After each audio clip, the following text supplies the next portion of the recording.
నిన్న జరిగినటువంటి శ్రీధర్ బాబు గారి ప్రెస్ మీట్లో తెలంగాణ రాష్ట్ర ప్రజానీకాన్ని తప్పుదోవ పట్టించడమే కాకుండా తెలివిగా టెక్నికల్గా మాట్లాడుతూ ప్రజల్ని తప్పుదోవ పట్టించే ప్రయత్నం చేస్తూ ఉన్నారు. ఒకవైపు విద్యార్థుల్ని తెలంగాణ సమాజాన్ని కన్ఫ్యూజ్ చేస్తూ అసలు ప్రభుత్వం 10,000 కోట్ల అప్పు తీసుకోలేదని, ఐసిఐసిఐ బ్యాంక్ ప్రభుత్వానికి అప్పు ఇవ్వలేదని చెప్పి తెలివిగా మాట్లాడే ప్రయత్నం చేస్తూ ఉన్నాడు. శ్రీధర్ బాబు గారు నేను ఒకటే సూటిగా ప్రశ్నిస్తున్నా, మీరు ఈ భూముల్ని టీజీఐఐసికి ట్రాన్స్ఫర్ చేసిన మాట వాస్తవం కాదా? టీజీఐఐసి త్రైపాక్షిక ఒప్పందం ద్వారా బాండ్లు క్రియేట్ చేసుకొని ఆ బాండ్ల ద్వారా మీరు లోన్ తీసుకున్న మాట వాస్తవం కాదని అడుగుతా ఉన్నాను. ఈ కాగితాలు మరి టీజీఐసి దగ్గర భద్రంగా ఉన్నాయా? టీజీఐసి మీరు ట్రాన్స్ఫర్ చేసినటువంటి కాగితాలన్నీ కూడా, డాక్యుమెంట్స్ అన్నీ కూడా ప్రభుత్వం వద్ద ఉన్నాయని ప్రశ్నిస్తున్నా. ఈ భూములను అడ్డం పెట్టుకొని మీరు త్రైపాక్షిక ఒప్పందం చేసుకొని 10,000 కోట్ల రూపాయలు రుణం తీసుకున్నమాట వాస్తవం కాదా అని అడుగుతున్నా. సూటిగా మాట్లాడకుండా అసలు లోనే తీసుకున్నట్టు, ఈ భూములు తాకట్టే పెట్టినట్లు మీరు అందరినీ కన్ఫ్యూజ్ చేస్తూ తప్పుదో పట్టిస్తున్న మంత్రి గారు ఒక బాధ్యతాయుతమైనటువంటి పదవిలో ఉండి ఈరోజు ఈ రకంగా తప్పుదో పట్టించడం ఎంతవరకు సమంజసమని అడుగుతా ఉన్నాను. కంచగచ్చిబౌలిలో 2,374 ఎకరాల భూమి 1973లో ఎస్యూకి అడ్వాన్స్ పొజిషన్ ఇచ్చిన మాట అందరికీ తెలుసు. దాని తర్వాత చరిత్ర అందరికీ తెలుసు. నేను ఇప్పుడు ఒకటి సూటిగా మిమ్మల్ని అడుగుతా ఉన్నాను, ఈ భూముల్ని నేరుగా తాకట్టు పెట్టి రుణాలు తీసుకోవడానికి మీరు ప్రయత్నించిన మాట వాస్తవం. మీరు రుణాలు తీసుకోవడానికి ప్రభుత్వం గ్యారంటీ అడిగినప్పుడు ఎఫ్ఆర్బిఎం పరిధిలోకి వస్తుందని మీరు తెలివిగా దీన్ని టీజీఐఐసికి ట్రాన్స్ఫర్ చేసి టీజీఐఐసి ద్వారా మీరు రుణం తీసుకున్న మాట వాస్తవం. అంతేకాకుండా ఎఫ్ఆర్బిఎం పరిధిలో రాకుండా కేంద్ర ప్రభుత్వాన్ని మోసం చేస్తూ టీజీఐసికి ట్రాన్స్ఫర్ చేసినటువంటి ఈ భూముల్ని మీరు ఐసిఐసిఐ బ్యాంకు అకౌంటెంట్ బ్యాంక్గా వ్యవహరించగా బీకాన్ ట్రస్టీషిప్ లిమిటెడ్ ట్రస్టీగా నిలిస్తే ఇలా బాండు రిలీజ్ చేసి ICICI bank Beacon trusteeship limited మధ్య త్రైపాక్షిక ఒప్పందం జరిగి ఈ ఒప్పందం మేరకు టీజీఐసికి 10,000 కోట్ల రూపాయలు మీరు రుణం తీసుకున్న మాట ఇది వాస్తవమా కాదా మీరు ప్రజలకు చెప్పాల్సిందిగా కోరుతా ఉన్నాను. అన్నిటికన్నా ముఖ్యం, ఈ భూముల్ని తనఖా పెట్టడానికి 170 కోట్ల రూపాయలు కమిషన్ ఇచ్చిన మాట వాస్తవమా కాదా అని అడుగుతా ఉన్నాను. రుణాలు తెచ్చుకోవడం కోసం కూడా ఎన్నడూ లేని విధంగా కొత్త చరిత్ర సృష్టించి బాండ్ల విక్రయం మరి ప్రతి వారం మీరు నిన్నటి మంగళవారం రోజు కూడా మీరు 2,000 కోట్ల రూపాయలు బాండ్ అమ్మి తెచ్చుకున్నారు కదా, లోన్ తెచ్చుకున్నారు కదా, మరి వాటికి ఇవ్వనటువంటి ఈ కమిషను దీనికోసం ఎందుకని ఇవ్వాల్సి వచ్చింది? మరి 170 కోట్లు ఎవరి సొమ్మిది? లోన్ తీసుకురావడానికి 170 కోట్ల రూపాయలు కమిషన్లు ఏ విధంగా ఇచ్చారని చెప్పి మేము ప్రశ్నిస్తున్నాం. భారతదేశంలో ఎక్కడ లేని ఒక కొత్త చరిత్ర సృష్టిస్తూ బాండ్ల విక్రయానికి కూడా ప్రతి మంగళవారం మీరు తెచ్చుకునే బాండ్లు ₹1 ఖర్చు లేకుండా తెచ్చుకునే బాండ్లను ఈరోజు కొత్తగా భూమి తాకట్టు పెట్టి మరి ఈరోజు 170 కోట్ల రూపాయల ప్రభుత్వ ధనాన్ని మీరు కమిషన్గా ఇవ్వడం, వెనుకేసుకు రావడం ఇది సమంజసమని అడుగుతా ఉన్నాను. గతంలో మీరు చూస్తే కేవలం 64 కోట్ల రూపాయలు లంచం తీసుకున్నారని చెప్పేసి బోఫోర్స్ భారతదేశంలోనే ఒక చరిత్రాత్మకమైనటువంటి బోఫోర్స్ కుంభకోణం, అది గత కాంగ్రెస్ ప్రభుత్వాన్ని గద్దెదించడమే కాదు ఈరోజు కూడా మాయని మచ్చగా కాంగ్రెస్ ప్రభుత్వం మీద ఉన్నటువంటి బోఫోర్స్ కుంభకోణం కేవలం 64 కోట్లయితే ఈరోజు లోన్ తెచ్చుకోవడానికి 170 కోట్ల రూపాయలు ఇచ్చామని సిగ్గు లేకుండా చెప్తున్నటువంటి శ్రీధర్ బాబు గారు ఎవడబ్బ సొమ్మని లోన్ తెచ్చుకోవడానికి 170 కోట్ల రూపాయలు ఖర్చు చేశారు. దీనికి సమాధానం చెప్పాలా? ఆ 170 కోట్ల మీరిచ్చిన కమిషన్ వెనుక ఉన్న మతలబు ఉన్న చీకటి ఒప్పందం ఏందో మీరు బయట పెట్టాలని కోరుతా ఉన్నాం. అంతేకాదు ఆ 170 కోట్లు ఒక చేతితో ఇచ్చి 100 కోట్లు దాని వెనుక అవినీతి ఉన్నదని చెప్పి ఆరోపణలు వస్తున్న మాట వాస్తవమా కాదా ఒకసారి తెలియాల్సిన అవసరం ఉందని తెలియజేస్తా ఉన్నాను. మరి పారదర్శకంగా టెండర్లు పిలిచి సెబీలో రిజిస్టర్ అయినటువంటి trust investment advertiser private limited అనే సంస్థ మర్చెంట్ బ్యాంకర్ను నియమించుకొని మంత్రి శ్రీధర్ బాబు చెప్తున్నారు కదా, ఆ సంస్థ నియమ నిబంధనల ప్రకారం ప్రొఫెషనల్ రుసుము అని చెప్తున్నటువంటి శ్రీధర్ బాబు గారు, ఇది ఎట్లా ప్రొఫెషనల్ రుసుము అవుతుంది? లోన్ తీసుకోవడానికి ఒక ప్రభుత్వం బ్యాంకు దగ్గర లోన్ తీసుకోవడానికి 170 కోట్ల రూపాయలు కమిషన్ ఇవ్వడం అనేది ఈరోజు ఎన్నడూ లేని విధంగా కొత్తగా ఈ బాండ్ల విక్రయంలో ఎన్నడూ జరగనటువంటి ప్రతి మంగళవారం మీరు తెచ్చుకున్నటువంటి లోన్లో లేనటువంటిది దీంట్లో ఎందుకు వచ్చిందో మీరు ప్రజలకు చెప్పాల్సిన అవసరం ఉందని తెలియజేస్తా ఉన్నాను. అంతేకాదు బీఆర్ఎస్ పాలనలో కూడా ఇదే మాదిరిగా 10 కోట్ల రూపాయలు ఏ పని చేయడానికి ఇచ్చారంటున్నారు. మరి 10,000 కోట్ల రూపాయలు ఏ పని జరగకుండా బీఆర్ఎస్ ప్రభుత్వం ఇస్తే వారి మీద కేసులు ఎందుకు పెడతలేరు? వారిని ఎందుకు అరెస్ట్ చేస్తలేరు? ఈ రాష్ట్ర ప్రభుత్వానికి చెందిన 10 కోట్ల రూపాయల ధనాన్ని ఏ పని జరగకుండా గత ప్రభుత్వం ఇచ్చిందని చెప్తున్నటువంటి శ్రీధర్ బాబు గారు ఎందుకోసం అని చెప్పేసి టీఆర్ఎస్ ప్రభుత్వం మీద చేసినటువంటి ఆ తప్పుకి శిక్ష ఎందుకు వేస్తలేరు? కేసులు ఎందుకు పెడతలేరు? ఇన్వెస్టిగేషన్ ఎందుకు చేస్తలేరు? ఎందుకు అరెస్టులు చేస్తలేరు? మీ మధ్యలో ఉన్నటువంటి ఒప్పందం ఏంది అని చెప్పి ప్రశ్నిస్తా ఉన్నాను. ఈ రకంగా టీఆర్ఎస్ ప్రభుత్వం చేసిందని మేము కూడా చేస్తామని వాళ్ళని అడ్డం పెట్టుకొని బ్లాక్మెయిల్ చేసి మేము అదే మాదిరిగా చేస్తామని మీరు మాట్లాడడం నిజంగా సిగ్గు చేయడం తెలియజేస్తా ఉన్నాను. మనం ప్రజాస్వామ్యంలో ఉన్నామా? లేకుంటే ఈరోజు కేవలం గత ప్రభుత్వం తప్పు చేసింది, గత ప్రభుత్వం చేసిన తప్పుదాం మేము కూడా చేస్తాం, వాళ్ళ దారిలోనే మేము నడుస్తాం, ఏమన్నా మాట్లాడితే వాళ్ళ కేసులు కూడా బయట పెడతామని చెప్పి ఈ రకంగా బ్లాక్మెయిల్ టాక్టిక్స్ చేస్తున్న శ్రీధర్ బాబు గారు, మీరు మాట్లాడినటువంటి ప్రతి మాట కూడా ప్రజలు గమనిస్తున్న సంగతి మర్చిపోవద్దు. దీని వెనుక ఉన్నటువంటి మతలబేందో ప్రజలు గ్రహిస్తూ ఉన్నారు.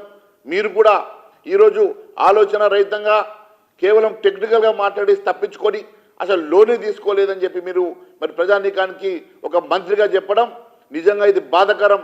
వెంటనే మీరు బహిరంగ క్షమాపణ చెప్పాల్సిందిగా మేము డిమాండ్ చేస్తూ ఉన్నాం.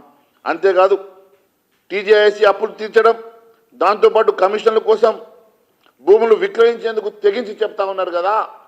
ఏ భూములు అయితే తాకట్టు పెట్టి ఆ అప్పు కట్టలేని పరిస్థితుల్లో అదే భూమిని మేము అమ్మేస్తామని చెప్తా ఉన్నారు కదా. మీకు మరి తాకట్టే పెట్టినప్పుడు ఆ భూముల్ని ఎందుకు అమ్మాల్సి వస్తున్నది? ఆ భూముల్ని అమ్ముకోవడానికి అవసరం ఉన్నటువంటి నిబంధన ఎందుకు పెట్టుకోవాల్సి వచ్చింది?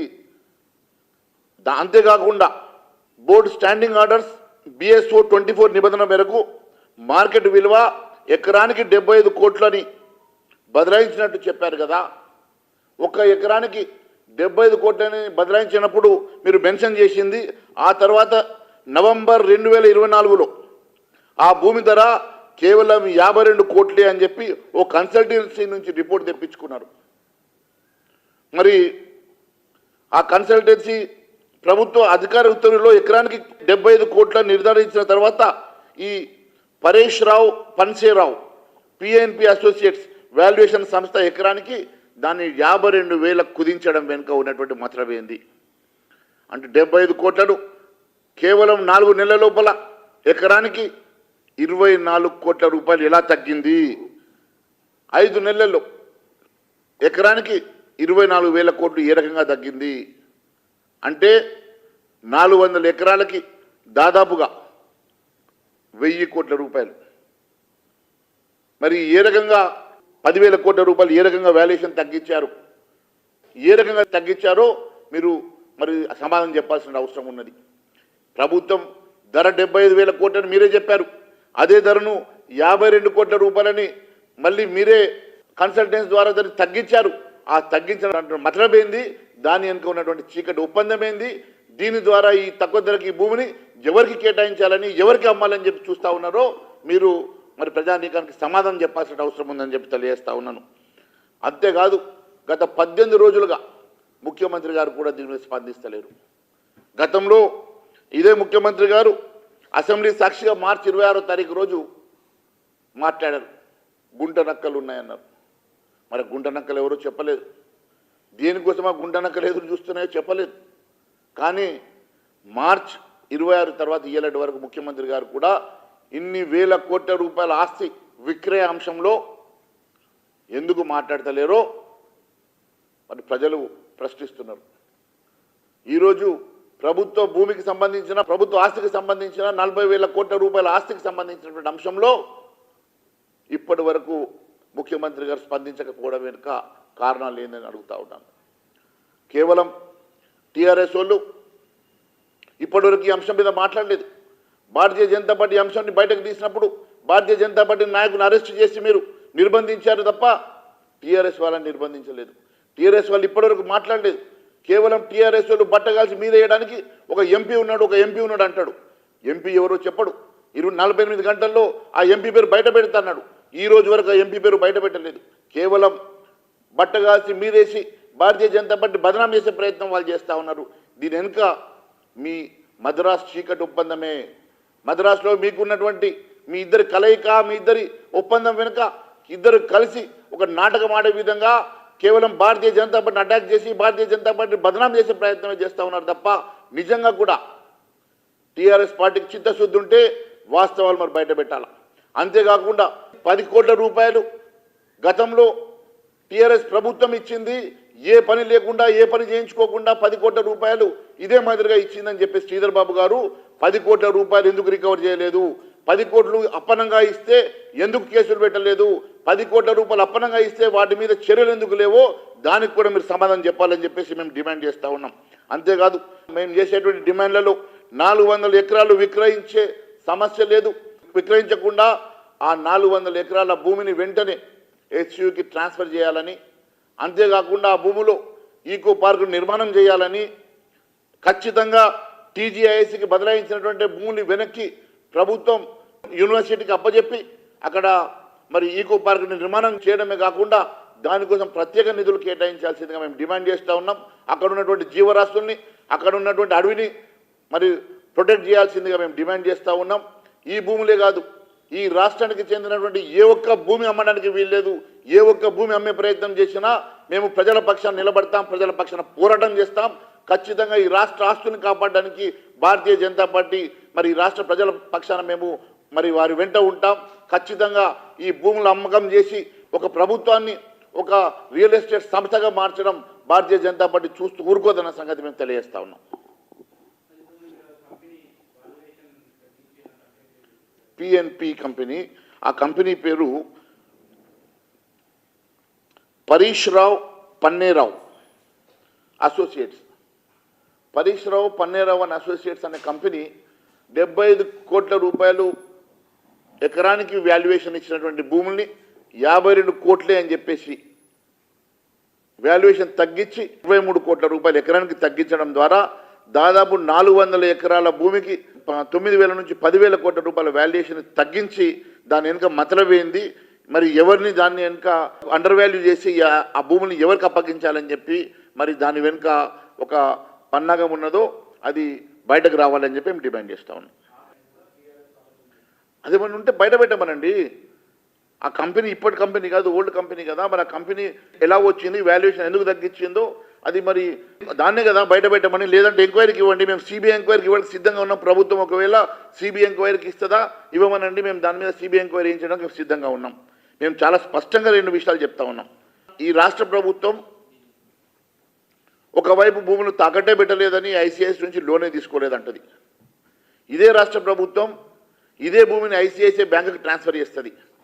ఐసిఐసిఐ బ్యాంకు ఒక ప్రైవేట్ సంస్థకి, ఆ ప్రైవేట్ సంస్థకి బీకాన్ ట్రస్ట్షిప్ లిమిటెడ్ని ట్రస్టీగా నిలిచి బాండ్ రిలీజ్ చేస్తుంది. ఆ బాండ్లను అమ్మడం ద్వారా ఐసిఐసిఐ బ్యాంకు లోన్ ఇస్తుంది. అంటే త్రైపాక్షిక ఒప్పందం ద్వారా ఈ భూముల్ని పెట్టి వీళ్ళు లోన్ తీసుకొని మేము లోనే తీసుకోలేదని చెప్పి చెప్పడం ఎంతవరకు సమంజసం?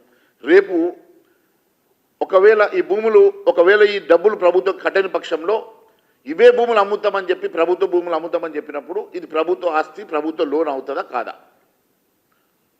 అంటే ఎన్ని రకాలుగా వీళ్ళు మభ్యపెట్టి మాయ చేసే ప్రయత్నం చేస్తూ ఉన్నారో ప్రజలు ఒకసారి గమనించాలని తెలియజేస్తా ఉన్నాను. మేము రెడీగా ఉన్నాం. ప్రభుత్వం ఒకసారి దీని మీద ఎంక్వైరీ చేయమని చెప్పి ఒక లెటర్ రాస్తే 24 గంటలు ఎంక్వైరీ చేయడానికి సిద్ధంగా ఉన్నాం. ఎట్లా రూల్స్ ఇస్తారు? బాండ్ విక్రయం చేయడానికి అట్లాంటి ప్రతి మంగళవారం బాండ్ విక్రయం చేసి 2000 కోట్ల రూపాయలు లోన్ తెస్తుండ్రు కదా, మరి దానికి ఎందుకు ఇస్తలేరు? ఇది ఎక్కడ ఉన్నదా? లోన్ తెచ్చుకోవడానికి 170 కోట్ల రూపాయలు ప్రభుత్వ ధనం అనుకుంటున్నారా లేకుంటే ఇంకేమని అనుకుంటున్నారు? ప్రైవేట్ కంపెనీ ఇది ఎట్లా ఇచ్చారు?